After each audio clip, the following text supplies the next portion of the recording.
We'll wonder whether the president is going to talk about this in his remarks at 5 o'clock. The stock market on track for a record year. All three major indices closing at a new high on Friday. The president tweeted about it, saying broke all stock market record again today, 135 times since my 2016 election win. Thank you. So we'll look at Wall Street versus Main Street. Economist, distinguished visiting fellow from the Heritage Foundation's Project for Economic Growth, Steve Moore. Steve, always good to see you. Good to be with you. Been a big proponent of the president's economic policies. How much has the Wall Street record highs gone down through into Main Street? Well, there's 150 million Americans who have either 401k plans or retirement plans or own individual stock that benefit from a booming stock market. So, you know, it's amazing. The Dow Jones was... You say 150 million? Roughly. Okay, so that means there's 180 million who don't. Well, isn't that a shame? You know, we need to get everybody to own things in America, and we need policies that expand stock ownership. There's no question about it. But look, this means, you know, that about at least half of Americans are benefiting from this. And by the way, when American companies do better, then they can hire more workers. I mean, it's all related. Wages go up, et cetera. Yeah. You make an interesting point of this half that has sort of participated in this incredible boom in this incredible bull market since 2009, and then you've got the people who Pete Buttigieg was talking to on the debate stage. We'll take a listen to that. Yeah. Where I live, folks aren't measuring the economy by how the Dow Jones is looking, measuring the economy by how they're doing. When you're doing the bills at the end of the month at your kitchen table, and you find that even if your wages have gone up, it's not nearly going as fast as the cost of health and housing. The biggest problem in our economy is simple. People are not getting paid enough. He says people are not getting paid enough. This is a tough time to be a Democrat and argue against this economy. I mean, really, I mean, this is a very difficult argument. Can you argue that the economy has left people behind?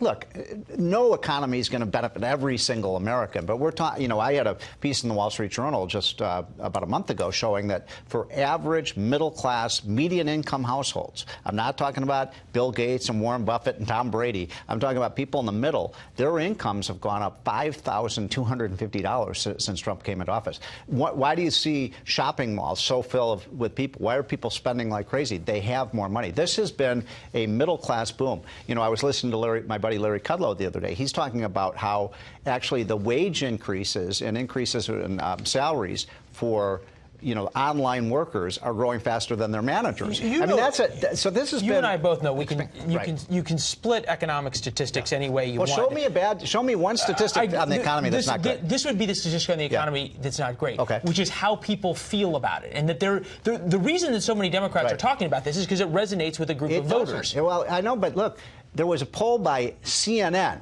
Just came out this week. You may have seen this, Leland. And as you know, CNN is hardly friendly to Donald Trump. And they found 76% of Americans, 3 out of 4 Americans, rate the economy as pretty good or great. That number is twice what it was under Barack Obama. Those are very solid numbers. If you talk to folks at the White House and part of Trump's re-election campaign, as Kristen has done a lot, they will tell you one of the big things they're worried about is some kind of economic downturn between now and November. If we'd been sitting here at the end of 2007, no one would have said, well, Bear Stearns and Lehman Brothers can go out of business because of the housing market bubble. Is there anything on the horizon? Is there anything bubbling right now that has that kind of potential? Well, I mean, it's a very fair point. I mean, if the economy were held, I mean, if the election were held today, I think Trump would win a 40-state re-election landslide. I don't care what the polls are showing, and people don't vote against prosperity.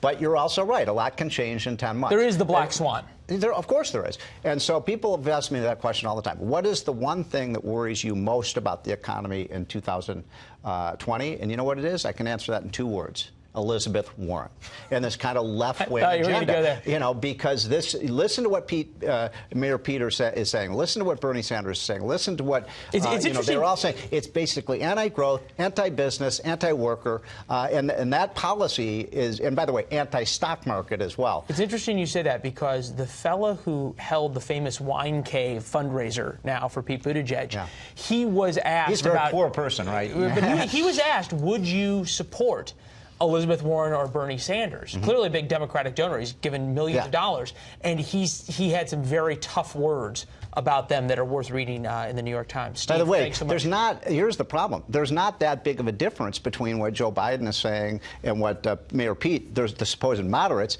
and what Bernie Sanders is saying. I mean, listen to what Joe Biden said just the other day, where he said, I'm going to end fracking, even if it costs hundreds of thousands of jobs in states like Pennsylvania and Ohio. It just doesn't work. I mean, it didn't work for Hillary Clinton. You said we're going to put a whole lot of coal miners out of business. So, but this is Leland, the bottom line. This is the best economy for workers and wages and jobs in probably 50 years. That's a pretty good record. All right, a perspective to read about. I know you're always a little skeptical of this. That's my job, and your job is The Economist. There we go. Thank you, sir. Thank you.